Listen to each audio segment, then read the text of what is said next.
Donc tu t'es confronté à la technique et aux matériaux. Donc est-ce que peut-être on peut expliquer un peu comment fonctionne la gravure, la taille directe ou la morsure par l'acide? Voilà. La gravure, c'est toujours un problème, c'est que c'est indirect. C'est-à-dire, c'est pas, on ne dessine pas comme on peut dessiner sur une feuille de papier, on dessine sur une matrice. Et en fait, c'est la matrice qui après produit l'œuvre. Alors la matrice, il y a 3 grandes familles. Il y en a 4, enfin bon, disons, il y en a 3 grandes. Une qui est à plat, où on ne creuse pas. Et c'est la fameuse lithographie, qui est bien connue. Ça consiste à dessiner sur une pierre, qui est parfois remplacée par une feuille de zinc. Enfin, on dessine à plat, et par un jeu d'encre, et d'encre grasse et d'eau, en mélangeant les deux, qui se repoussent, on peut imprimer ce qu'on a dessiné. Alors il faut le voir pour le comprendre, parce que voilà, on ne comprend pas très bien. Enfin, on dessine avec du gras sur une matrice qui légèrement traitée par quelques acides et par des substances qui permettent de stabiliser ce qu'on a dessiné, permettent de l'imprimer. Ensuite, il y a 2 familles qui sont bien connues par tout le monde. C'est le tampon, ça consiste simplement à enlever de la matière. Là, ce qu'on enlève est blanc, et ce qu'on laisse donnera une trace, qui en principe est noire, mais qui peut être colorée selon les encres qu'on utilise. Puis il y a une technique qui est plus sophistiquée, qui est ce qu'on appelle les eaux fortes.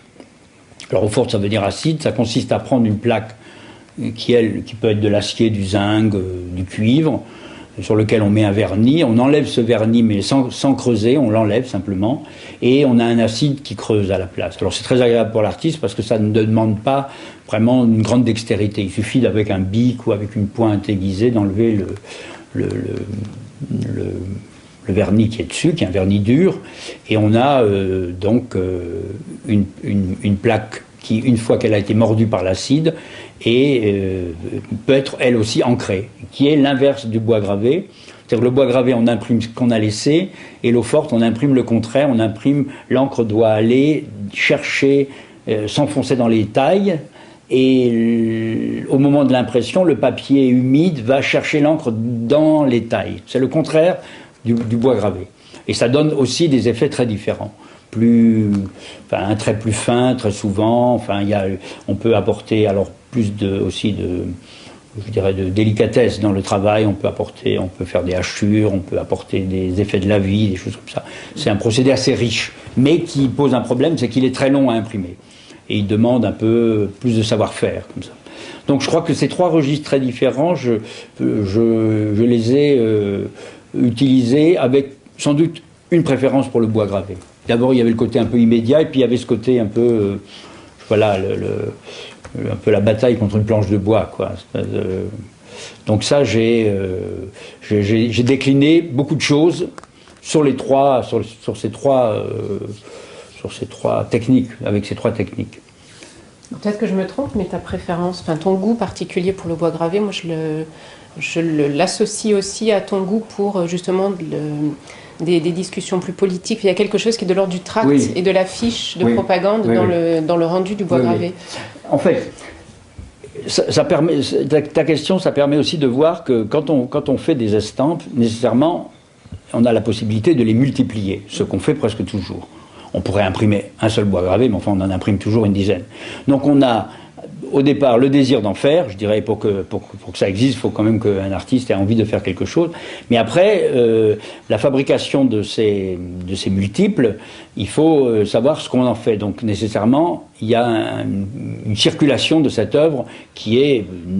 Il faut à la fois la créer ou en profiter si elle existe, s'il y a des réseaux de distribution. Et puis donc il y a effectivement le côté multiplication qui est proche de l'affiche, de la distribution de tracts, quelque chose qui est fait pour circuler en tout cas. Alors évidemment on ne peut pas faire circuler un bois gravé comme on fait circuler un tract qu'on distribue à la sortie du RSOU, mais il y a quand même cette idée que ça communique, ça peut s'expédier, ça peut s'envoyer, ça peut s'offrir, la valeur attachée aussi à l'œuvre est beaucoup moindre. En tout cas, moi, je ne l'ai même pas fait au départ avec une idée de valeur. Je l'ai vraiment fait pour cette idée de circulation,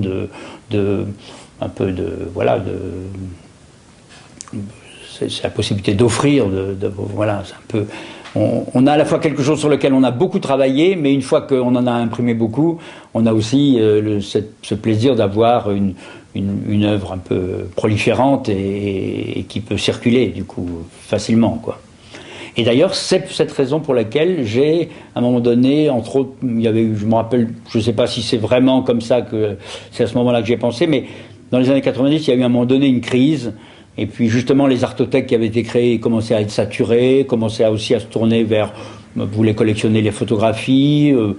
Il y a eu aussi une crise générale du marché de l'art où les collectionneurs avaient d'un seul coup disparu, les galeries fermaient beaucoup, et puis les collectionneurs surtout étaient absents.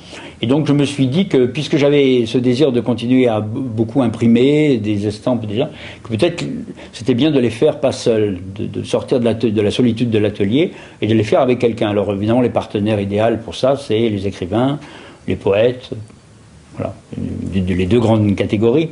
Et donc j'ai commencé à proposer à des écrivains d'apporter une touche ou un morceau de quelque chose de... Donc c'était un texte.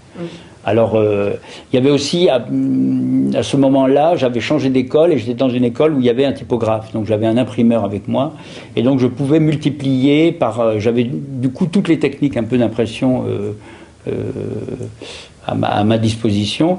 Et donc, j'ai pu mélanger des textes et des images dans l'idée un peu que ces textes et ces images fabriqués à deux, avec l'écrivain qui souvent se contentait simplement de donner la phrase,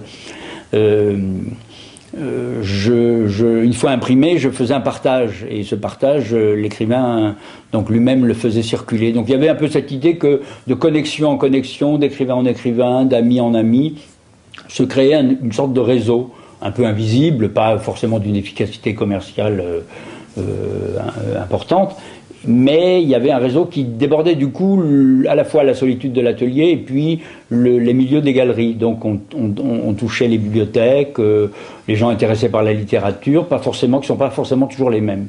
Donc il y avait eu un effet d'ouverture grâce à l'estampe. Et ça, j'ai eu beaucoup de plaisir à pratiquer ça. Et naturellement, quand j'ai commencé à lier dans les estampes du texte et de l'image, est venue l'idée que les écrivains, eux, sont plus attachés aux livres, et moi-même j'avais sans doute envie d'en faire. Et donc est venue cette idée aussi de réaliser beaucoup de livres. Voilà. Donc là, on voit déjà dans ton parcours, d'une part, le côté expérimentation, qui du coup a trouvé, je crois, un grand plaisir. Enfin, on l'a vu dans la gravure, où justement il faut beaucoup expérimenter, beaucoup tester. Aussi l'envie de rebondir sur d'autres choses, aller rencontrer des gens, et aussi l'attachement à la lecture et à l'écriture. Et je crois que ce qui est important aussi dans ton parcours, justement, ce sont ces rencontres-là qui ont été aussi rendues possibles par la diffusion, comme tu disais, des livres, et notamment la rencontre avec des éditeurs, puisque là on a le Tarot des Chimères, par exemple. Je crois que les éditions Babylone, dirigées par Daniel Sardet, sont importantes dans ta profession, disons, de créateur de livres d'artistes. Oui, parce que quand finalement j'ai commencé à faire des gravures, j'ai donc eu cette idée de collaborer sur des projets de livres dans lesquels on met des gravures ou des illustrations ou des dessins. Alors il existe même d'autres techniques que simplement celles que j'ai énumérées, qui sont les techniques classiques aujourd'hui de la reproduction, alors il y a la sérigraphie qui est aussi assez connue, mais voilà, on peut mélanger, il y a des tas de techniques intermédiaires et des possibilités de mélanger les techniques entre elles. Il y a donc un monde qui est le monde des éditeurs, donc en l'occurrence des éditeurs de collaboration, qui collaborent avec des artistes. Donc il y a plusieurs noms que je viens déjà de citer, donc qui font des objets, on appelle ça, disons, de l'édition d'art en général.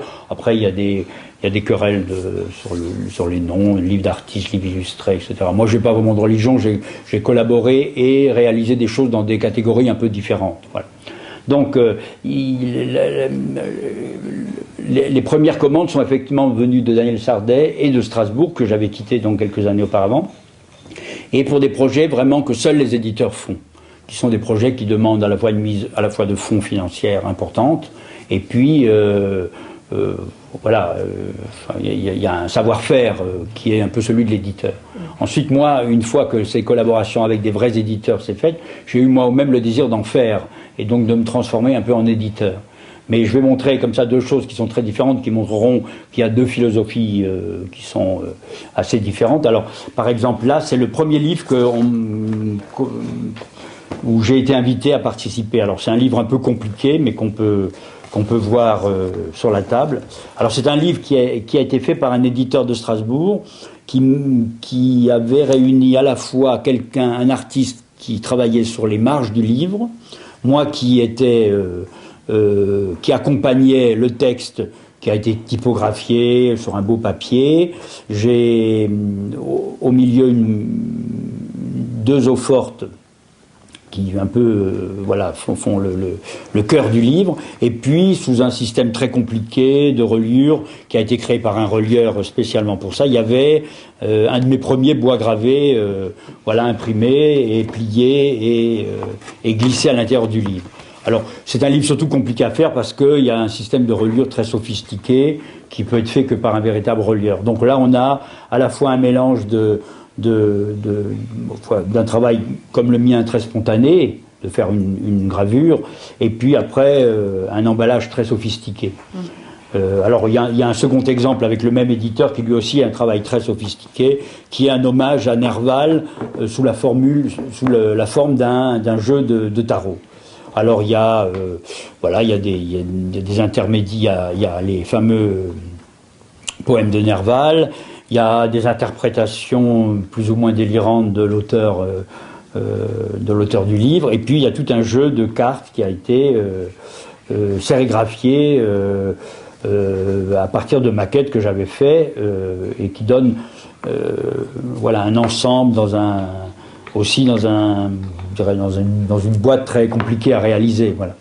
Et donc moi, quand j'ai eu envie de faire des livres, je me suis dit que la bonne solution, c'est pas d'apparaître ou de pratiquer ce que font les éditeurs qui gèrent un peu, je veux dire, des soucis à la fois de bien faire et de faire cher un peu. Et donc j'ai fait le contraire, j'ai fait imprimer ce qui a été mon premier livre qui a eu un peu qui m'a fait comprendre un peu ce que je pouvais faire. J'ai fait imprimer une feuille de papier Japon, recto verso. Et ce qui est étonnant, c'est que je l'ai fait avec le même Daniel Sardet qui lui-même faisait des choses très sophistiquées. Et cette feuille de papier, une fois pliée avec une petite ficelle, donnait mon premier livre qui avait le mérite de faire 6 grammes et que j'ai vendu contre un carnet de timbres.